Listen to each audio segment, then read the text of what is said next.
Gostaria já que você trouxe a sua Bíblia, abrisse juntamente comigo, livro de Hebreus, capítulo de número 4.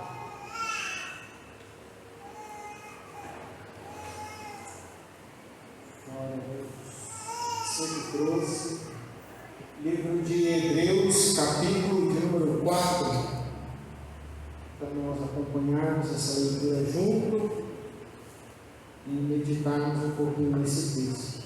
Amém? Todos acharam?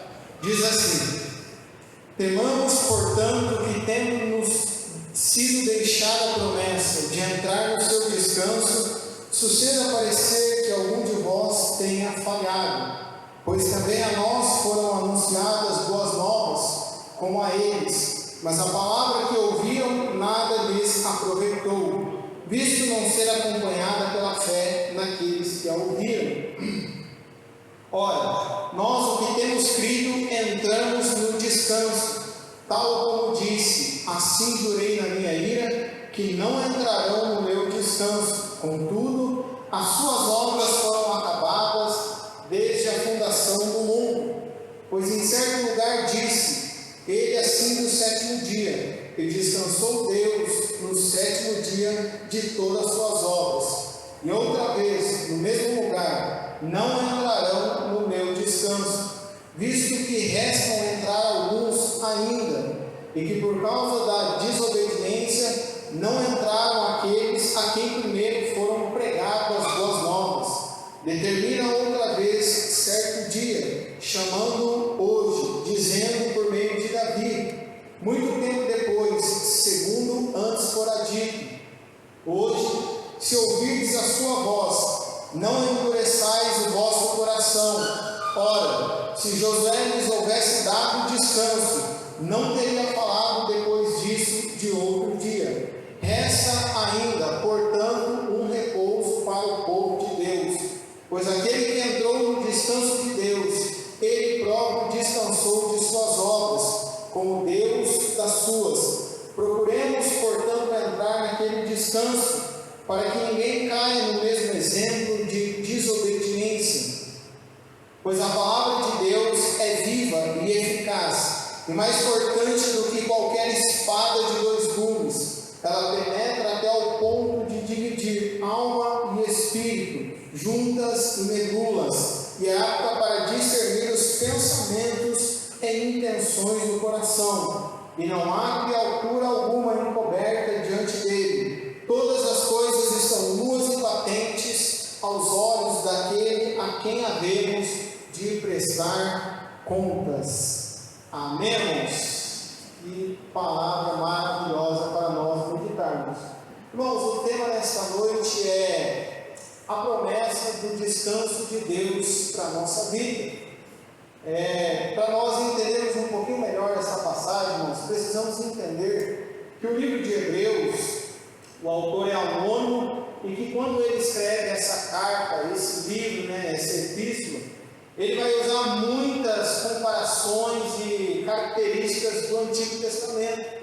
Se você for estudar, você vai perceber que a carta aos Hebreus é o livro do Novo Testamento que mais faz citação do Antigo Testamento, mostrando que Cristo é superior a Moisés, a Josué, aos sacerdotes, às alianças, enfim, em toda aquela cerimônia que era feita, falando que Jesus é o maior sacrifício perfeito, enfim. A gente vai perceber que o Antigo Testamento está muito interligado, está muito evidente nesse livro. Mas, olhando para esse livro, a gente vai entender que o destinatário dele era para cristãos judeus que haviam se convertido do judaísmo. Quando a gente olha para a história da Bíblia, a gente vai perceber que toda aquela ideia do judaísmo apontava para Cristo. O templo, enfim, a arca da aliança, a presença de Deus, o sumo sacerdote uma vez lá entrar por ano para fazer expiação pelo povo, tudo representava e apontava para Cristo. E quando Cristo chega, isso tudo muda. Por quê? Porque Cristo é o cumprimento de todas as promessas. Cristo, o fim da lei é Cristo. E aí, por si só, a gente vai observando que muitas coisas vão acontecendo. E o escritor começa esse capítulo dizendo assim, se você pode, mantenha a sua Bíblia aberta. Temamos, portanto, que tendo sido nos deixado a promessa de entrar no seu descanso, suceda parecer que algum de vós tenha falhado. Perceba que a primeira palavra que ele está usando nesse capítulo é temor, ter medo, tomar cuidado, estar alerta. Por quê? Porque a gente vai perceber, irmãos, que ele está fazendo uma comparação, ele está usando o exemplo do povo de Israel, que falhou, no seu cumprimento ou nas intenções que Deus tinha para esse povo. Ele vai dizer que é necessário nós tomarmos um cuidado para não cairmos no mesmo erro e não termos o mesmo fracasso que esse povo tem, e todo teve. E qual é o fracasso que esse povo teve?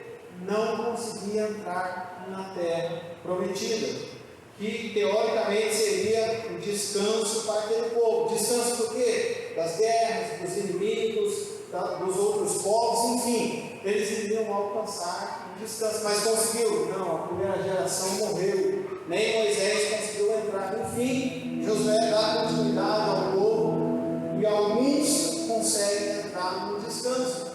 Mas o texto vai dizer para nós que esse descanso não é um descanso plenamente preparado que Deus tem para nós. Ele vai dizer que Deus tem um descanso muito maior preparado para nós. Se você olhar no capítulo 3, verso de número 18, vai dizer assim, não precisa ler.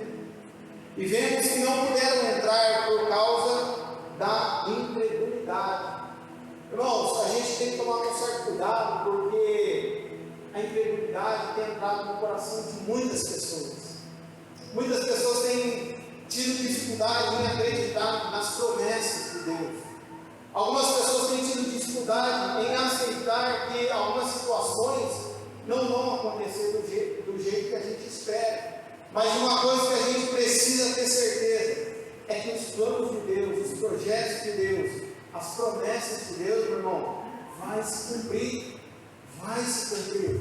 A Bíblia diz que Deus não é homem para que minta, nem filho do homem para que se arrependa. Tendo dito ele não faria, tendo ele falado não realizaria, tudo que Deus falou vai acontecer. Mas veja muito bem, o que é então a incredulidade, irmãos? A incredulidade é a ausência de fé nas providências e nas forças dos decretos de Deus. Se você for olhar para a história, porque o texto nos leva a olhar para a comparação da nação de Israel, a gente vai perceber que esse povo de fato não creu, irmãos. Se você conhece a história, acredito que a maioria sim, é uma história muito temática dentro da Bíblia, a gente vai perceber que aquele povo não se contentava com nada que Deus fazia. Aquele povo sempre estava diante de Moisés, dizendo: Moisés, e agora? Como vai ser? Como Deus vai fazer? E agora? O que você vai fazer? Deus ia lá: Moisés, toca a cavara no mar, o mar se abria. Moisés, a gente quer água. Deus ia lá: Moisés, toca na rocha. Deus dava água para o povo. O povo reclamava: Moisés, está muito sol, está muito frio. Deus ia lá providenciava tudo, irmãos. Pensa um povo que não se contentava com nada. Ali dentro daquele coração daquele povo morava a incredulidade. Porque mesmo caminhando no deserto, detalhe, não era para ser 40 anos, não era. Mas devido à murmuração, devido à incredulidade, devido à dura serviço do seu coração, devido ao seu coração endurecido, Deus precisou trabalhar com esse povo. Deus precisou tratar com eles para que eles entendessem que Deus estava com eles e cuidando. Até muitas vezes Moisés: Senhor, o que eu vou falar diante de Faraó? Fala que o eu sou que enviou e pronto, basta. Enfim, Deus estava em todo o tempo providenciando tudo aquilo que a nação precisava para continuar marchando e continuando. Mas mesmo com todas as provisões de Deus, esse povo foi incrédulo. E eles não conseguiram alcançar o descanso de Deus. Por quê? Porque desde quando Deus tirou a nação de Israel da terra do Egito, cerca de aproximadamente 2 milhões de pessoas, eles não entraram em Canaã. Por quê? Porque não creram. Deus ficou tão irado que matou uma geração por não crer, irmãos. Você imagina a ira de Deus, irmãos? Você imagina Deus olhando, eu estou fazendo, eu estou provendo, eu estou realizando.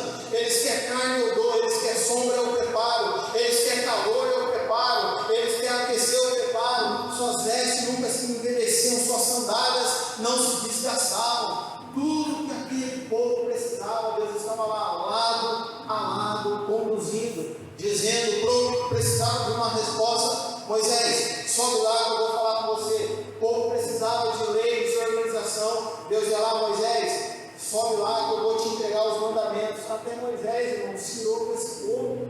Era um povo que se desviava muito fácil. Era um povo que queria voltar atrás por qualquer motivo.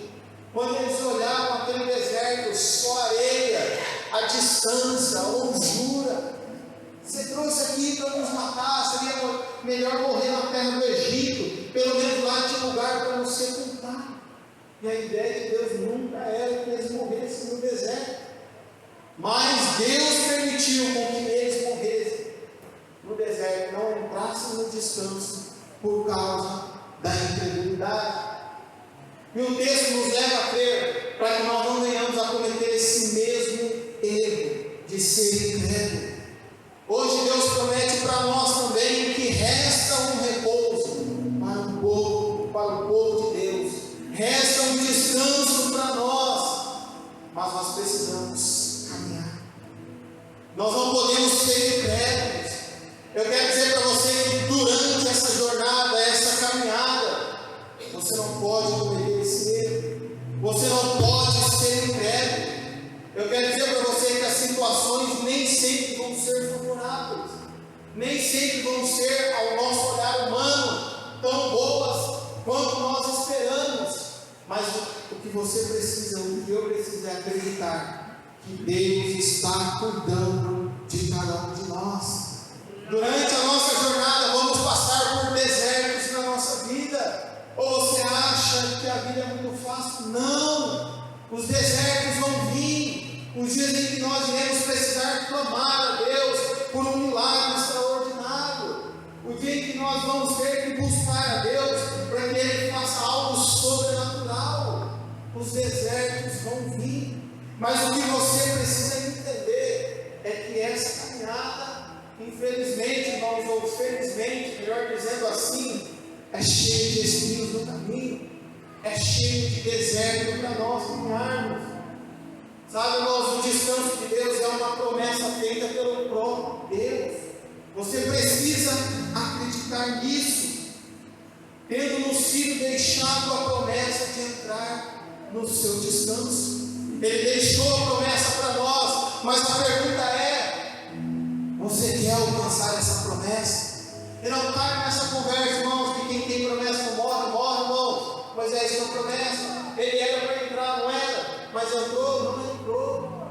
Nós estamos debaixo de uma promessa de Deus, irmãos, de um dia entrarmos no descanso pleno, nesse descanso pleno prometido para nós. É verdade que hoje a gente percebe que o ser humano por si só busca muito essa área de ter essa paz interior, esse descanso na sua alma e no seu espírito. Muitas vezes não alcança, não consegue encontrar. Sabe por quê? Porque esse descanso está no Senhor. Eu quero dizer para você, é uma promessa para nós de um dia entrarmos plenamente no descanso eterno com Deus. Mas a gente já pode provar esse descanso de Deus sobre a nossa vida nos momentos em que nós enfrentamos a paz de espírito. Jesus falou: eu vos dou a paz que eu vos dou, o mundo não pode dar. Você já viu aquele negócio, a casa pode estar caindo, o mundo pode estar desabando, mas você está tranquilo, você está descansando em Deus, porque você sabe que Ele está cuidando da sua vida. Sabe, irmãos, aquela paz interior, aquela tranquilidade diante dos problemas, aquela confiança em um Deus que se importa, que cuida, que ama a nossa vida, que não nos deixa sozinhos. É o descanso de Deus para a nossa vida. Ele tem alívio, Ele tem refrigério para a nossa alma. E hoje nós desfrutamos dessa experiência que para nós é um processo que vai ser consumado na eternidade. juntamente conosco, irmãos, que estamos debaixo dessa promessa. Irmãos, diante desse descanso que nós provamos hoje, eu quero contar algo que aconteceu comigo e com a minha esposa. Todo mundo sabe que a gente agora vai ser pai. Isso para nós, irmãos, foi uma felicidade, uma alegria tanto, porque a gente planejou. A gente vai fazer 5 anos de casado agora, dia 12 de maio do ano que vem. E vai nascer bem próximo, não dá para ser exato, né, irmãos? Perfeito é Deus. Mas a gente planejou. E a gente está feliz porque a gente vai ser pais. E, irmãos, a gente ficou tão contente com essa notícia. E a gente buscou, fazer todos os cuidados necessários. Marcamos lá, confirmamos se realmente ela estava grávida. E aí a gente foi fazer o primeiro ultrassom, irmãos. A gente está doido, a gente quer ver, você é pai, sabe? Aquela paternidade já começa a florescer dentro do teu coração. Pelo menos do meu floresceu assim, e a gente já fica pensando, planejando como vai ser, como vai fazer, enfim.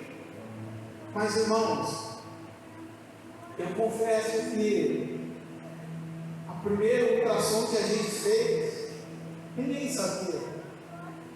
Foi um abalo para nós, irmãos, porque a gente passou naquele ultrassom, fez, a gente entrou sorrindo, mas eu saí lá quase chorando, porque quando a médica olhou, eu entrei, eu estava junto, eu acompanhei a minha esposa, ela veio com um diagnóstico que eu fiquei pensando, meu Jesus, como que pode?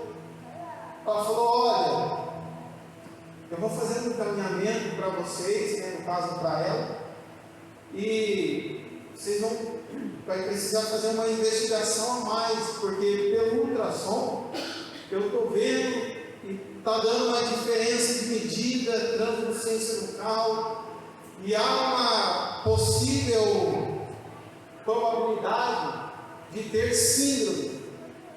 E aquilo, na hora me abalou, irmãos, na hora eu fiquei, meu Jesus, como pode?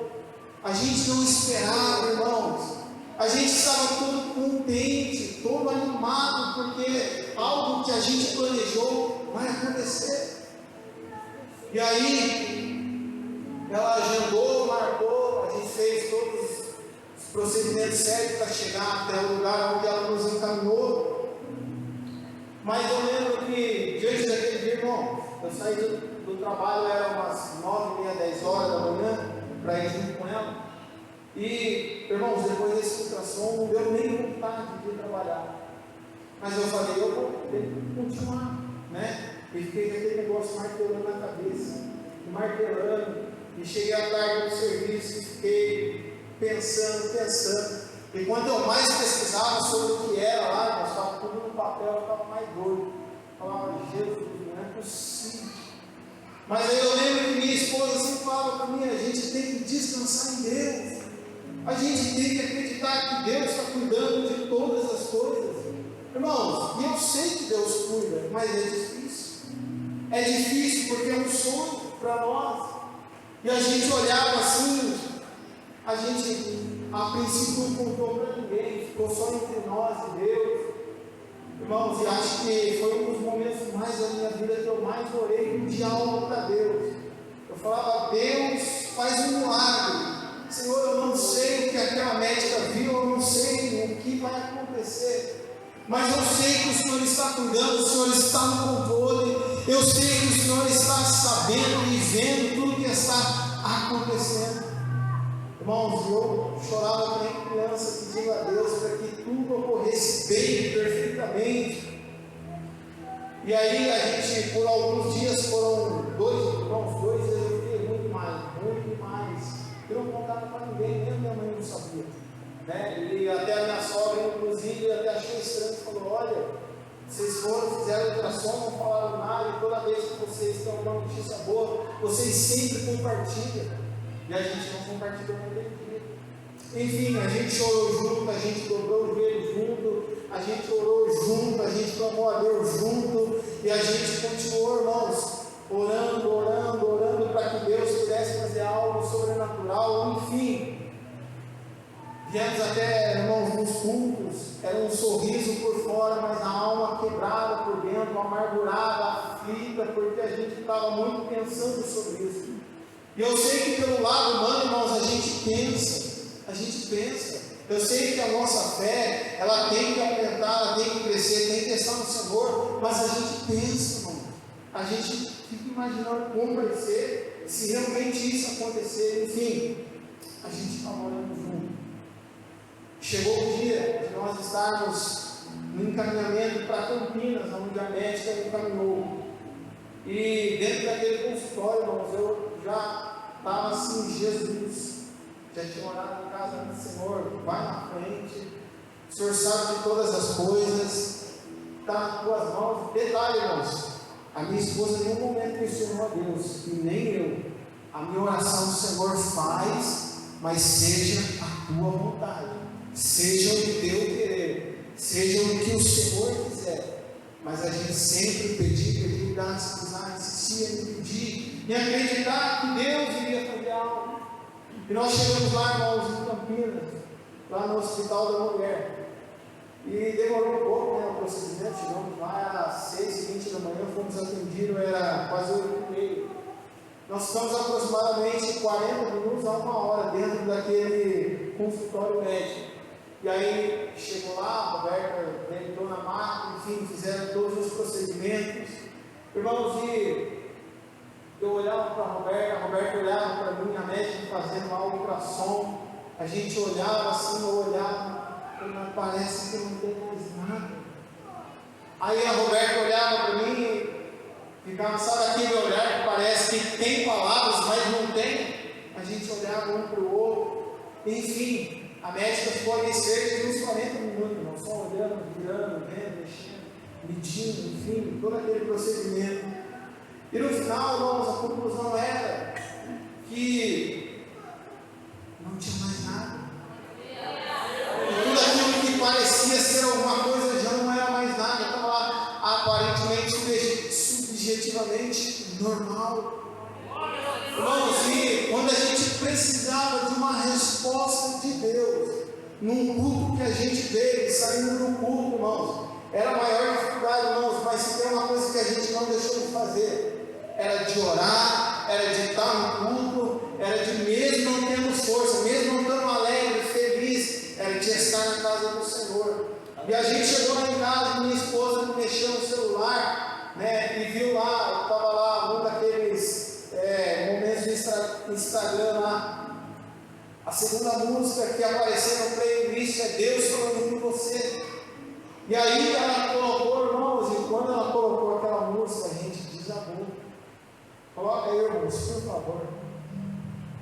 Lá no certo, pensas que não estou aqui, mas no teu amanhã eu pude descansar, sossegar, pois eu estou aqui presente, bem juntinho.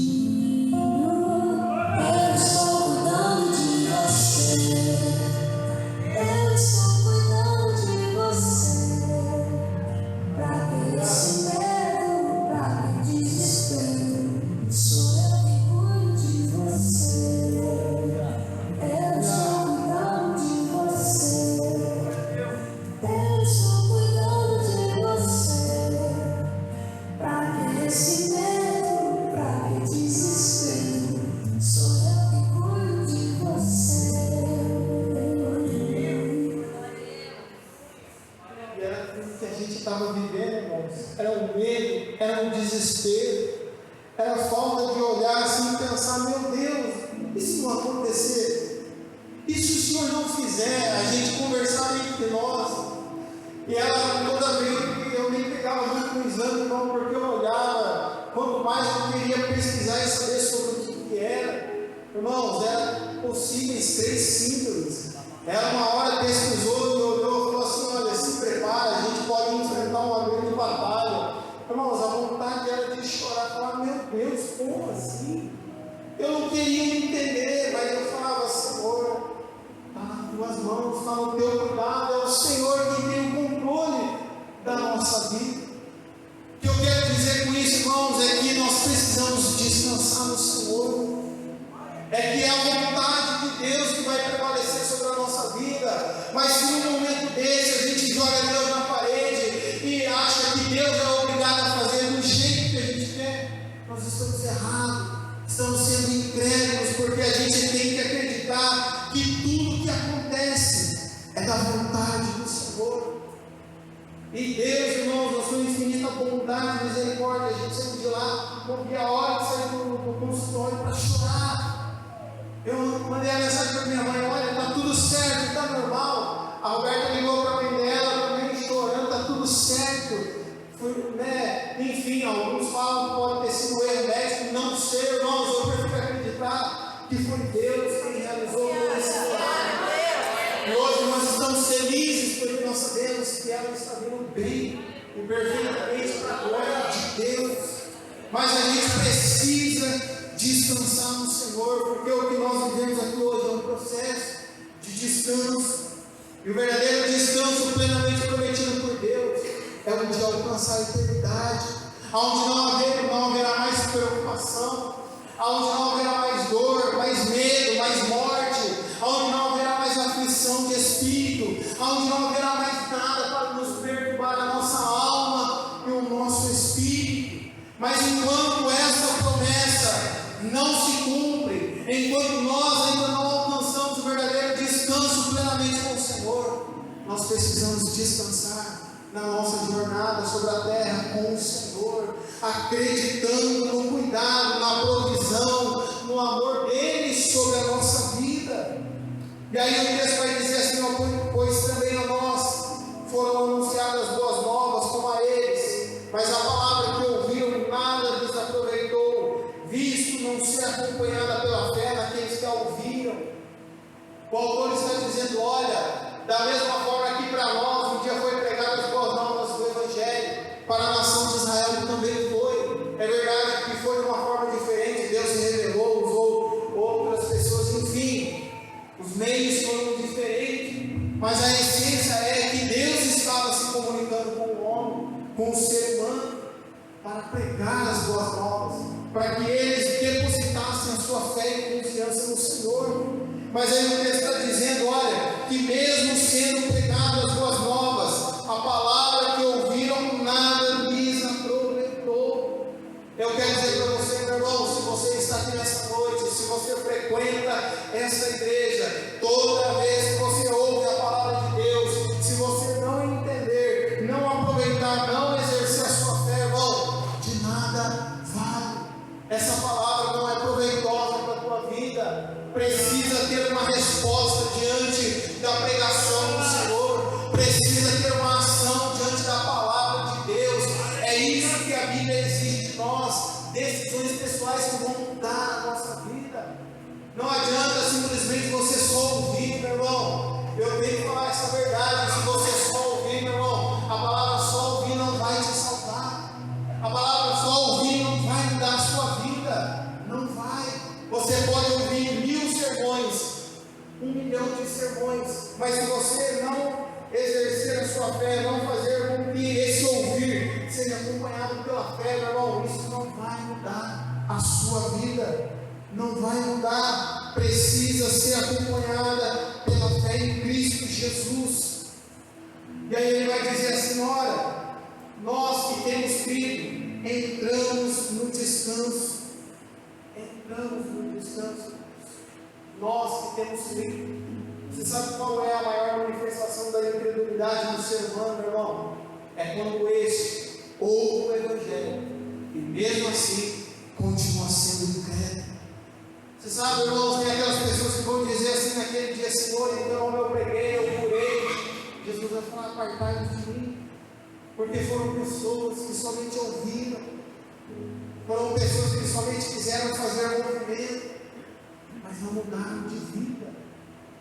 E aí ele vai dizer: nós que temos crido, passado, isso leva a crer que a nossa conversão, entramos no descanso presente, é a paz de espírito que nós vivemos com o Senhor, é a tranquilidade que Ele nos dá através do Seu Espírito Santo. Assim jurei na minha ira que não entrarão no meu descanso, contudo as suas obras foram acabadas desde a fundação do mundo. Ele está dizendo que aqueles que creem entram no descanso do Senhor, mas aqueles que não creem, meu irmão, não vai entrar no descanso de Deus.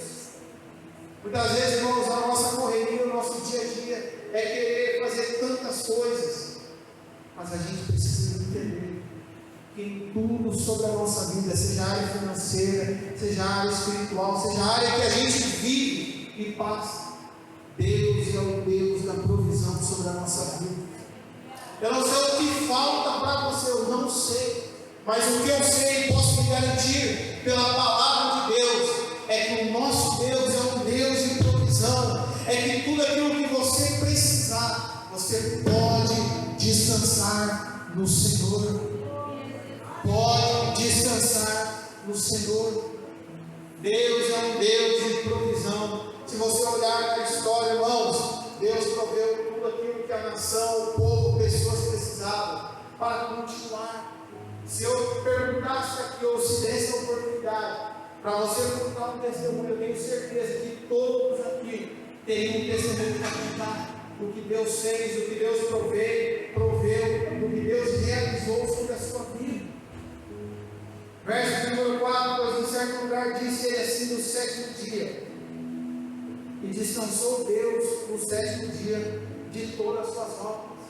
É verdade, irmãos, Deus descansou das suas obras, mas esse descanso de Deus, meu irmão, não quer dizer que Deus está inativo, que Deus não está fazendo nada, não. A Bíblia diz que Deus é um Deus que não se cansa, é um Deus que trabalha para aquele que nele se espera. Jesus disse que eu e o meu Pai trabalham até o dia de hoje. Deus não para, irmãos, Ele descansou no sétimo dia, mas tudo isso reflete, irmãos, o verdadeiro descanso que Deus pode nos oferecer. O sétimo dia, que era guardado pelos judeus, pelo povo escolhido de Deus, refletia também o descanso, o sétimo dia. Mas quando Jesus veio, irmãos, o descanso é Jesus. Ele é o alívio, Ele é o descanso, e Ele é o que nos proveu descanso para a nossa alma e para o nosso espírito. Foi Ele mesmo quem disse: vinde a mim todos vós que estáis cansados e sobrecarregados, e eu vos aliviarei. Tomai sobre vós o meu jugo e aprendei de mim, porque sou manso e humilde, e acharei descanso para as vossas almas. O descanso que a gente precisa, o descanso que a gente busca, está no Senhor. A gente precisa aprender a descansar no Senhor. A gente precisa entender que tudo está no controle de Deus. Foge do meu, foge do seu, é verdade, foge, irmãos. Foge, tem que ser sincero. Mas o controle de Deus está tudo nas mãos dele. O amanhã é incerto, mas Ele sabe o que está preparado para cada um de nós. Talvez você está dizendo: eu não sei o que eu vou fazer da minha vida amanhã. Deus já está preparando um dia lindo, maravilhoso para você no dia de amanhã. Talvez você fale assim: eu não sei como eu vou fechar aquele negócio amanhã. Deus já está preparando as pessoas certas, os negócios certos, para que as coisas dê certo na sua vida. O que nós precisamos fazer é descansar no Senhor, porque foi isso que Ele nos trouxe, irmãos, o descanso da nossa alma e do nosso espírito. Visto que resta entrar alguns e que por causa da desobediência não entraram aqueles a quem primeiro foram pregadas as boas novas. Determina outra vez, certo dia, chamando hoje, dizendo por meio de Davi, muito tempo depois, segundo antes fora dito: hoje, se ouvirdes a sua voz, não endureçais o vosso coração. Para alguns que foram pregadas as boas novas, não entraram, a sua incredulidade, a sua desobediência foi uma barreira para que alcançasse.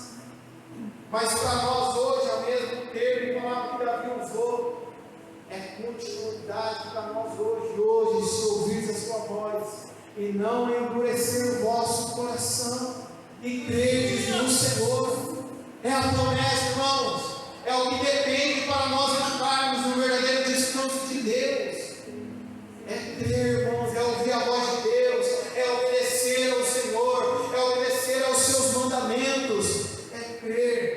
essa palavra é verdadeira. Diz assim: ora, se Josué lhes houvesse dado descanso, não teria falado depois disso de outro dia.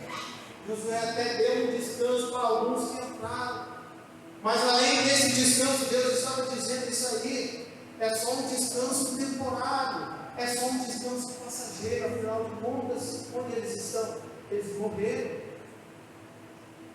E aí o texto nos leva a crer que o verdadeiro descanso preparado para nós é um dia na eternidade com Jesus, é um dia na eternidade com o Pai. Resta ainda, portanto, um repouso para o povo de Deus. Resta, irmãos. Você pode passar a sua vida, irmãos, vários momentos da sua vida arrebentado na face dessa terra. Você pode se cansar demais, você pode sofrer por amor de Cristo demais a conta, mas eu quero dizer para você, meu irmão, tudo aquilo que nós passamos aqui hoje vai valer a pena, porque a gente sabe que um dia, em algum lugar, nos céus e na eternidade, há um descanso de Deus preparado para mim e para você. Tudo que nós precisamos fazer é crer, é continuar, é obedecer, é acreditar nas promessas de Deus. E aí ele diz assim: pois aquele que entrou no descanso de Deus, ele próprio descansou de suas obras como Deus das suas. Procuremos, portanto, entrar naquele descanso para que ninguém caia no mesmo exemplo de desobediência. Ou seja, ele está dizendo: vocês viram a história de Israel, não entraram por causa da desobediência e incredulidade. Não caiam no mesmo exemplo, não deixem que a história venha se repetir, mas faça diferente. Faça diferente. E para fazer diferente, meu irmão, tem que ir na contramão desse mundo.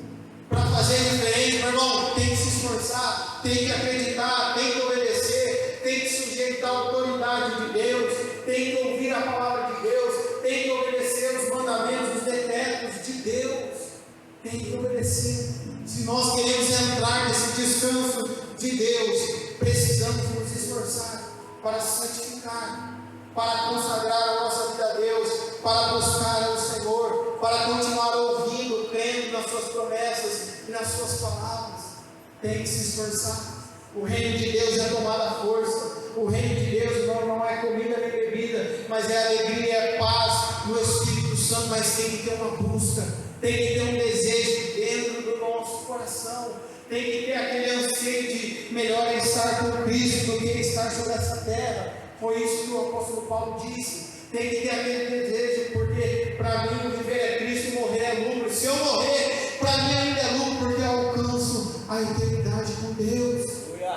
Eu te pergunto, para de querer achar que o nosso lugar de descansar é nessa terra. Para, meu irmão, o nosso lugar de descansar é lá. Nessa terra, nós temos que fazer obras para a glória de Deus. Nessa terra nós temos que trabalhar para o reino de Deus. Nessa terra nós temos que pregar as boas novas, para que mais pessoas alcancem e creiam nessa promessa do descanso de Deus para a nossa vida. E aí ele vai dizer assim: pois a palavra de Deus é viva e eficaz, e mais cortante do que qualquer espada de dois gumes. Ela penetra até o ponto de dividir alma e espírito, juntas e medulas, e é apta para discernir os nossos pensamentos e intenções do coração.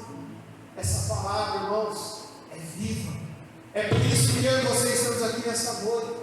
Estamos sendo animados, estamos sendo, irmãos, vivificados pelo poder dessa palavra.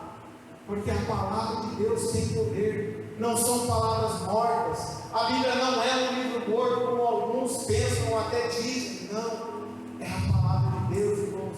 É a boca de Deus falando, é a revelação de Deus para nós. A palavra de Deus, irmão, é discernimento para a nossa vida. Talvez você fale assim: eu não sei, a minha vida hoje está uma bagunça, eu não sei como eu tenho que fazer, como me reorganizar. Está aqui, meu irmão, a palavra de Deus é discernimento para a tua vida.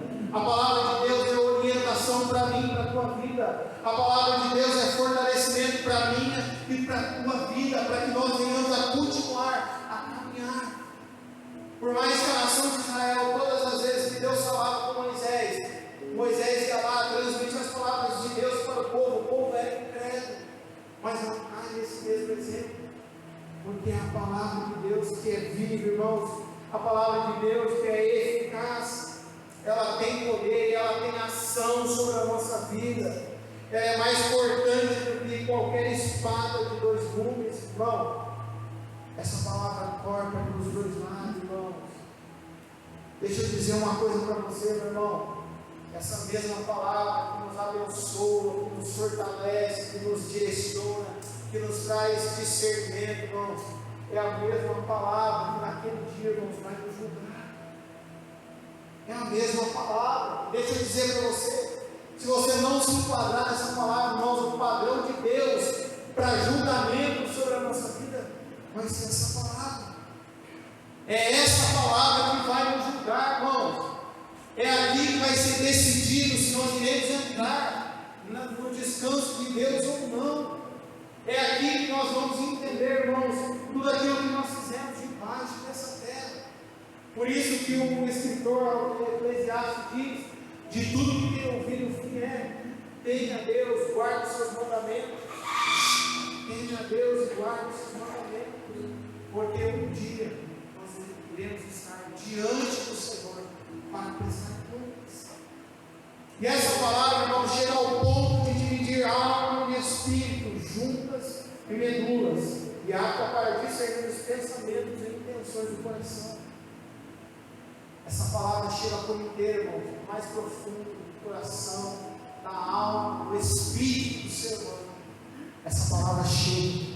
Mas cedo ou mais tarde, irmãos, por mais que o coração seja endurecido, uma hora essa palavra entra. E quando essa palavra entra, meu irmão, existe de nós uma mudança.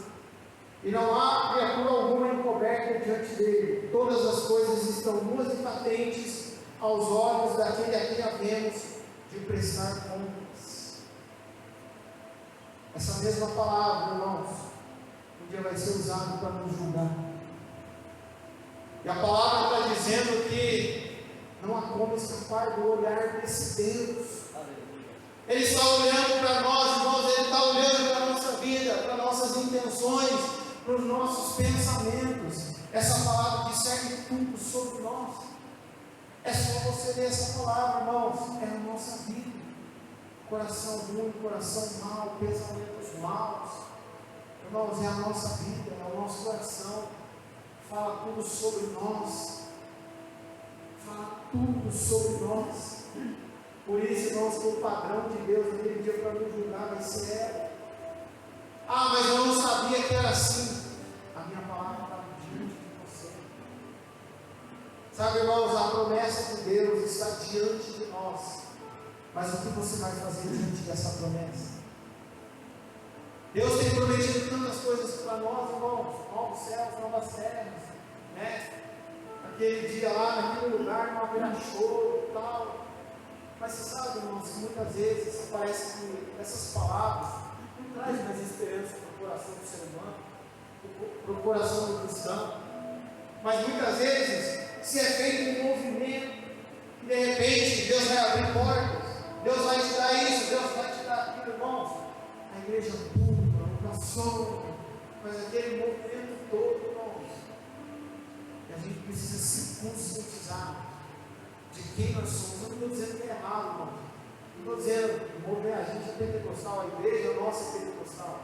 Mas eu estou dizendo, irmãos, que a gente precisa muitas vezes se voltar um pouquinho mais para as Escrituras, trazer à memória aquilo que nos traz esperança. E aquilo que nos traz esperança, irmãos, é lembrar das promessas que Deus fez para mim e para você. A gente sabe que essa terra é passageira, irmãos, esse momento é passageiro. Mas no dia que nós estivermos lá diante do Senhor, aí é eterno. Aí diante daquele dia, meu irmão, não adianta mais você querer consertar o que já não consertou na terra. As suas decisões aqui vão repercutir até a eternidade. O que você fizer aqui, o que você decidir aqui, meu irmão, é o passaporte seu lá. Ah, é a sua vida, é você e Deus. É você, Deus e a palavra de Deus. Essa mesma palavra que nos abençoa é a mesma palavra que vai ser usada para julgamento da nossa vida. E a pergunta é: como nós estamos nos preparando nessa caminhada, nessa jornada, nesse mundo de desertos que nós enfrentamos? Você vai entrar na Canaã celestial de Deus ou não? Nós somos o Israel espiritual de Deus. O Escritor nos leva a entender que nós estamos na mesma situação, caminhando para alcançar o descanso eterno, caminhando, faça sol, faça chuva, tem deserto, não tem deserto, tem água, não tem água, tem maná, não tem maná, Deus providencia por magia, caminhando. Um dia a ira de Deus vai se manifestar sobre toda a humanidade. O mesmo Deus que nos ama é um Deus que também é um fogo consumidor. O mesmo Deus que quer e tem o desejo de nos salvar é o mesmo Deus que, se nós também não nos enquadrarmos na palavra dele, vai nos condenar. Que nós possamos guardar essas palavras. Coloca um verso, pastor, por favor. Que nós possamos guardar essas palavras, guardar a promessa do Senhor e aguardar ardentemente a vinda do Senhor, para um dia nós entrarmos nesse verdadeiro descanso pleno, preparado para a minha e para a tua vida.